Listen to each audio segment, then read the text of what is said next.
only companies that will have the money, and it wouldn't surprise me if ConAg and all the big ag companies aren't supporting this movement because they know it will squeeze out the family farmer and they'll have the entire market. Here is the Farmers Co-op magazine. This is, I think, 2 issues back. It is coming to grips with sustainability. It talks about the ecological footprint. I went out and got just a couple of graphics that demonstrate that. This one shows a rather large footprint harming Mother Earth, and of course this one shows resource flows and pollution flows, and you'll see why that's pertinent in just a minute. Now, this says that future versions of the Farmer's Ecological Footprint Survey may include additional crops, but right now we have to fill out the survey regarding corn, soybean, wheat, and cotton. Later on, we're going to talk about water quality, biodiversity, ecosystem services, economic and social matters or social justice. This is voluntary right now. I would imagine it would be a seatbelt law. Not too much in the distant future, it will be mandatory. So now I'm going to swap and I'm going to talk about freedom of choice, social health, and transportation. Now, if I said to you freedom of choice, you'd have some preconceived idea about what I'm talking about. Wouldn't have to define it. We wouldn't have to sit down and describe what it is. Both of us know what freedom of choice is. But if you go into a meeting with a planner or a county administrator or somebody that's been well schooled in this, they have an entirely different definition of what freedom of choice means. Now, this quote comes from this book. This is a publication from the state of Minnesota, and on page 73 it has that definition. It says that people should be able to choose where they live and do business as long as they pay the unidentifiable or identifiable cost of those choices and do not impose unaccounted for cost on other people or nature now or in the future. Now, what we have just said is that we have to identify and compensate human beings, other species, now and in the future. That's intergenerational equity. If you go to keepourrights.org, and that's our website, scroll down on the left-hand side, there is a glossary. You need to print that glossary out. It's not completely up to date, but it will give you a leg up on the definitions that these planners are working on. If you think you come out of a meeting with a consensus knowing what you've got and you don't know his definition, you have just been rolled over by a bowling ball. So, consider that if that's the definition of freedom of choice, what is the planner's definition of urban economic development or rural economic development? And I'll guarantee you it has a completely different meaning. Transportation, well, I used to think that transportation got me from point A to point B. No, transportation is not an end and of itself. It merely means by which we support individual and what? Collective goals. Isn't that called socialism? And if you look at the funding for the state of South Carolina, their plan 2003 through 2022, it states that equity issues include income distribution, urban, rural, and regional geographic differences, and intergenerational concerns. So, transportation now is involved in the same thing that raising food is. Now, I'm going to talk about one paragraph of Agenda 21. This is paragraph 40.4, and it is a 3-sentence paragraph. And I'm only going to look at 2 sentences.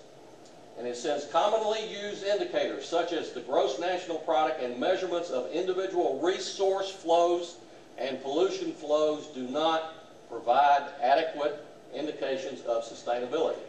Now, this was 1992. They didn't have the technology that we do today. And this next sentence references that lack of technology. It says, indicators of sustainable development need to be developed to provide solid basis for decision-making at every level of government and contribute to a self-regulating sustainability system. Now, that's what we're creating right now.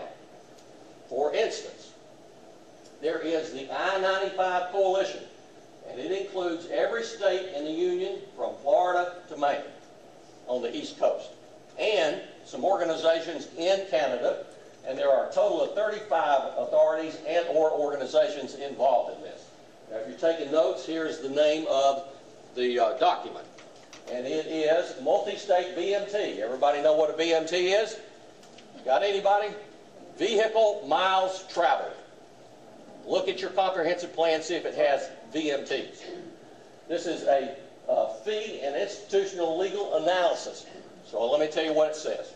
It says that when you drive up to the gas pump, your onboard computer will tell the gas pump's computer where you've been and when you were there.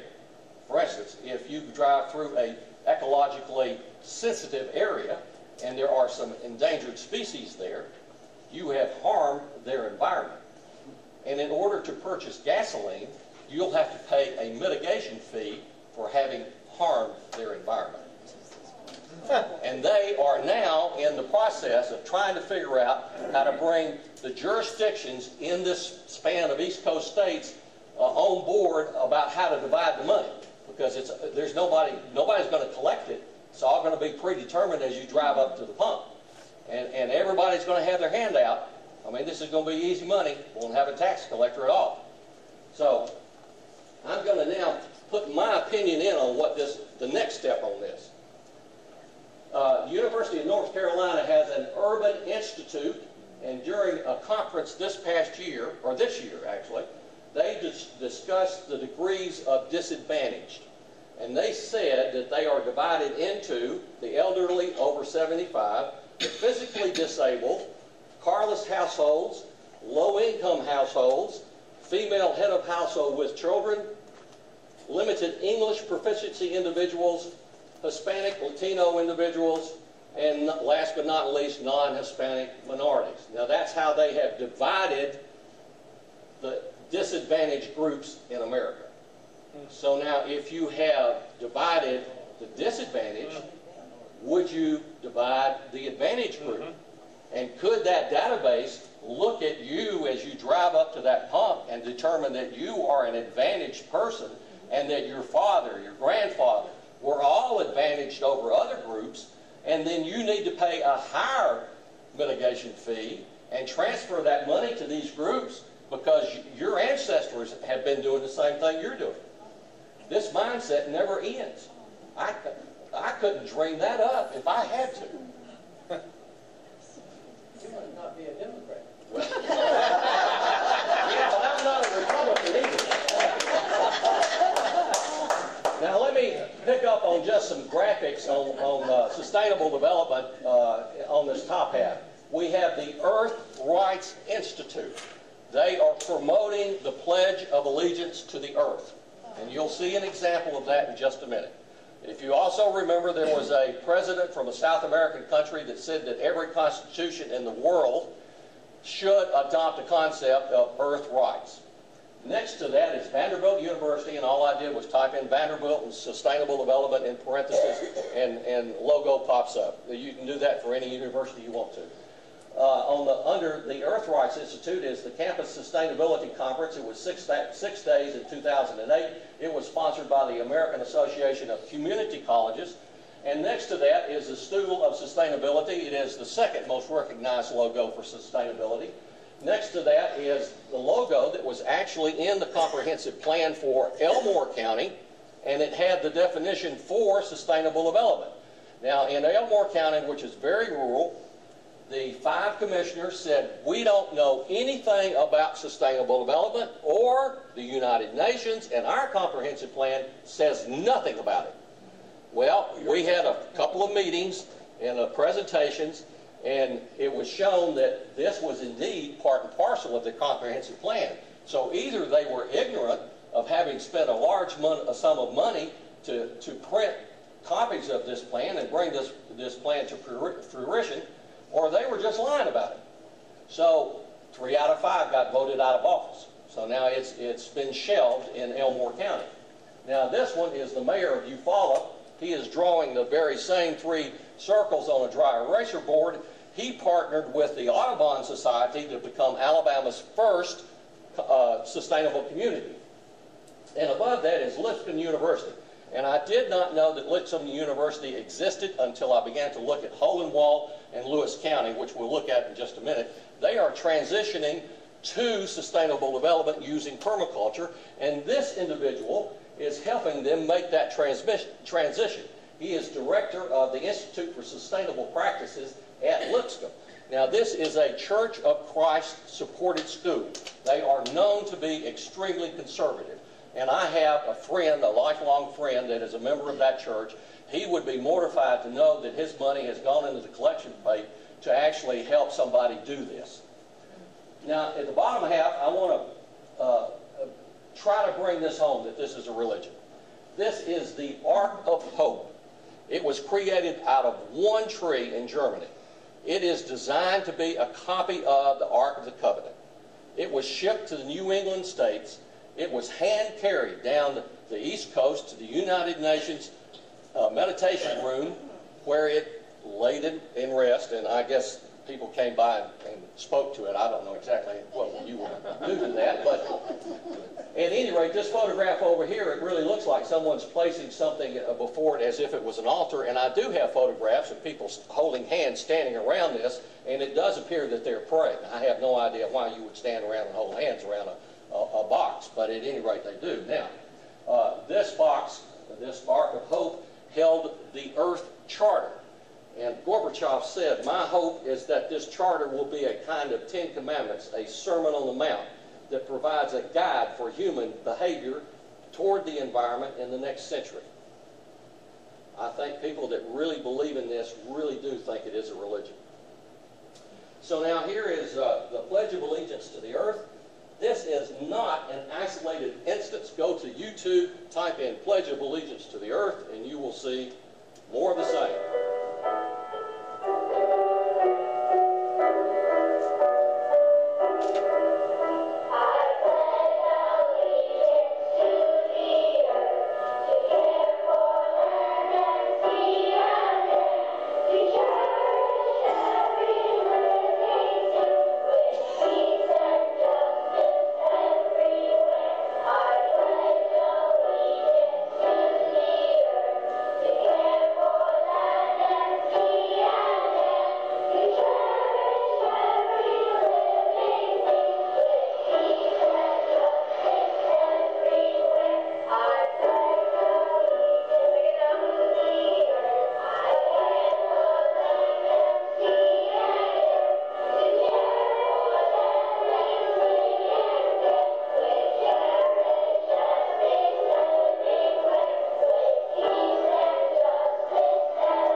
Are instilling a different kind of ethic in their children.